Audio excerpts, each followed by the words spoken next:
पाकिस्तान की सीमा में घुस करके अशफाकुल्लाह खान साहब जिन्होंने शहादत दी थी अल्लाहुम्मा लब्बैक कहते हुए, और चंद्रशेखर आजाद, भगत सिंह, राजगुरु के बारे में जिस तरीके से बयान हुआ, वतन से मोहब्बत की जो बात हुई, और सुना जो आपकी पूरी टीम को यकीनन, और माननीय सांसद जी और जो आरजू साहब ने बहुत अच्छी बयान की। आरजू साहब कहाँ जाएंगे, ये बहुत अच्छा माशाल्लाह। और ये शाहजादा भाई और मेरी बहन, सब लोगों को मैं दिल की गहराई से, पूरी टीम को, और जो आए हुए लोग हैं उत्तर प्रदेश की जानिब से सभी साथियों का खैर मकदम करते हुए बहुत दिली मुबारकबाद। अस्सलाम वालेकुम। पूरी दुनिया में एक इंसानियत के खिलाफ इंसानियत लड़ रही है। ऐसे में हम समाज सेवी जिम्मेदार लोगों की जिम्मेदारी बनती है कि सबको जोड़ने के लिए, एक करने के लिए, जब देश की आज़ादी की लड़ाई लड़ी जा रही थी तो सिर्फ बहादुर लोगों ने ही नहीं लड़ा, कलम भी लड़ती थी, कभी भी लड़ता था, तलवार भी लड़ती थी और गोला भी लड़ता था।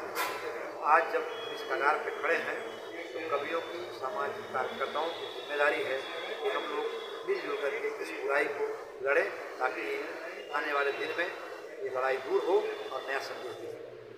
काफ़ी शानदार प्रोग्राम है, पूरा पूरा हाउसफुल है। कैसे कितना हौसला बुलंद हुआ? नहीं, अच्छा लगा।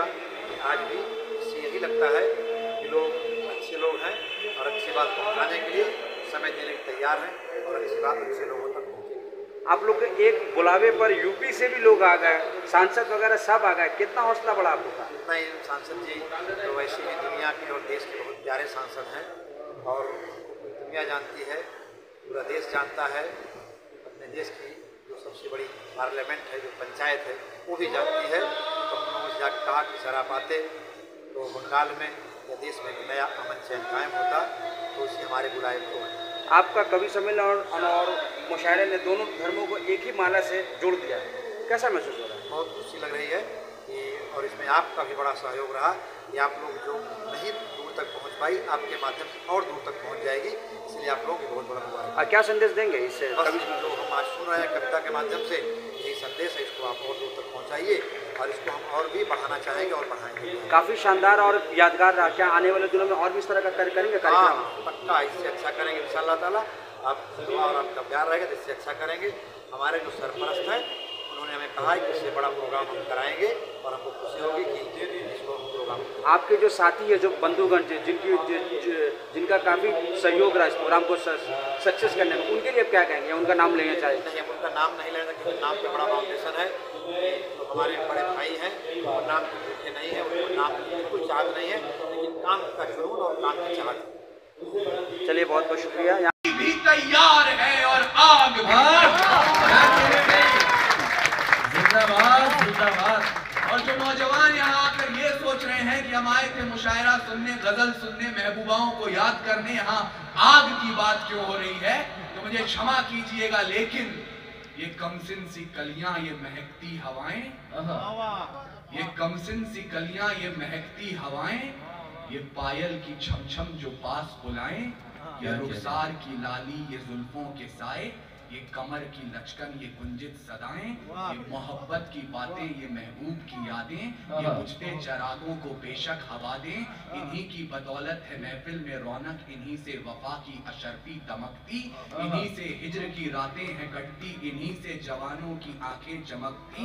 ये इश्क सवेरे की आस में है और रातों को जुगनू की तलाश में है, पर हमें आग पीने दो जिंदा जवानों कि जुगनुओं पे हमको भरोसा नहीं।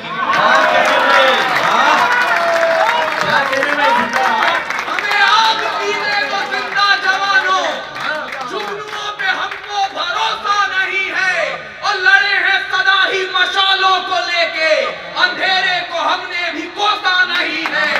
आंखों को झीलों से तशबीह दी है, न जुल्फों को बादल का नाम दिया, न मुस्कान को उनके है चंदा कहा, न रातों की बाहों को जाम दिया, जवानों के हाथों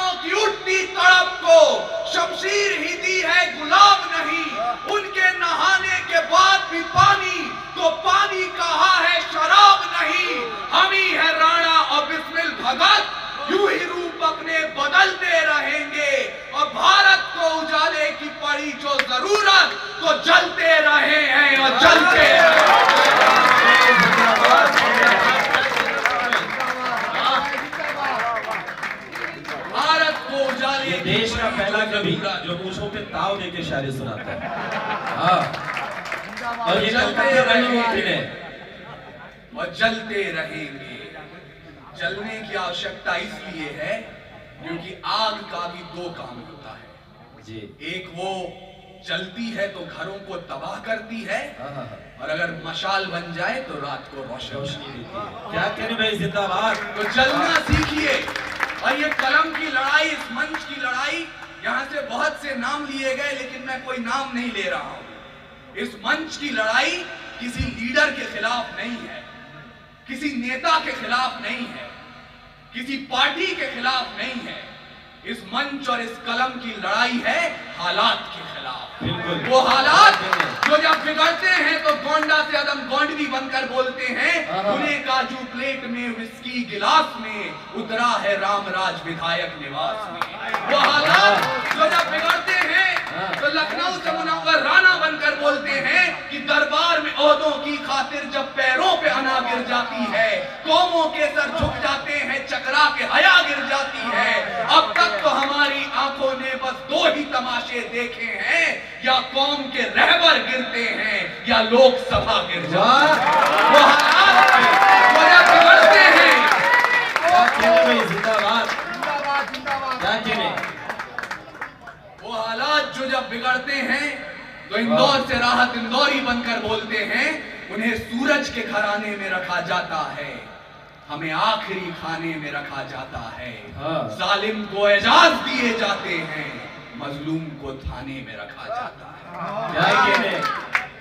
इस हालात को बदलने के लिए बहुत खूबसूरत मुशायरा।